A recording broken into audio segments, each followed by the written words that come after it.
But I really believe in the quote kind of from Bruce Alexander that says that society will change at a gallop when its worldview changes.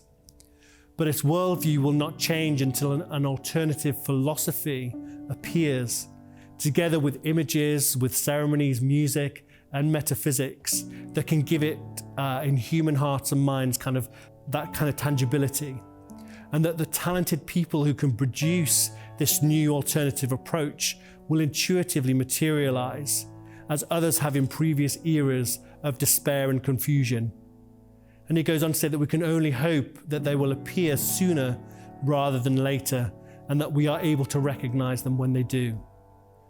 Well, I'm here to say that to all those people in addiction recovery, that I see you and I hear you, and I understand that what you're offering is exactly what the world needs at this time, at this moment in history, where we are in our cultural understanding and the way in which we live our lives.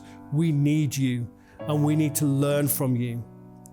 And that's why I really believe that the greatest task before us, as Paulo Freire says, the greatest historical task of the oppressed is not just to liberate themselves, but also to liberate the oppressors.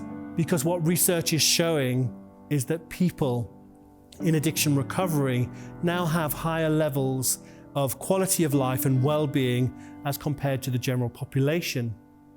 But what you so often see, because of that kind of hegemonic story that's been told that says that the people in addiction and offenders are bad people, that they are less than the good people over here, the respectable people, the people who don't have issues, the people who are succeeding, the people who've got money and lives in certain postcodes.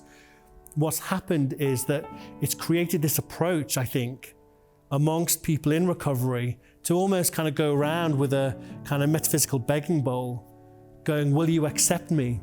Will you give me a seat at your table? Will you embrace me? But actually the people that you're going to have got lower levels of quality of life, lower levels of well-being, and their social ties and quality of relationships are less than yours. So it makes no sense to me.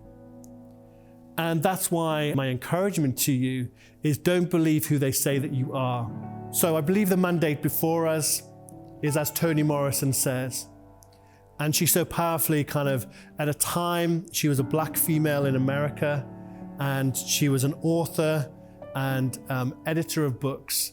But of course, writing books in the 1960s in America, in the height of civil unrest, of segregation, she faced much discrimination. But she told her story. She wrote books about the black experience, and she didn't allow the white voice to come into her work. And so the quote that I want to share here, she said that, I stood at the border, I stood at the edge, and I claimed it as central. I claimed it as central and allowed the rest of the world to move over to where I was. And so that's my encouragement to all of us in the addiction recovery field, that actually maybe some of what I've shared today may have been challenging, may even sound a bit crazy. But actually, we've got to stand on the power of this knowledge base.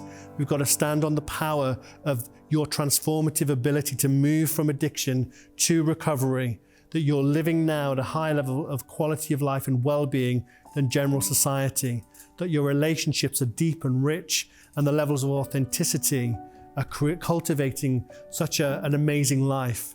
And others need to hear that. So my encouragement is that you would receive this message, that you would consider it, that you would take hold of it, and that you would run with it, and that together we would march on.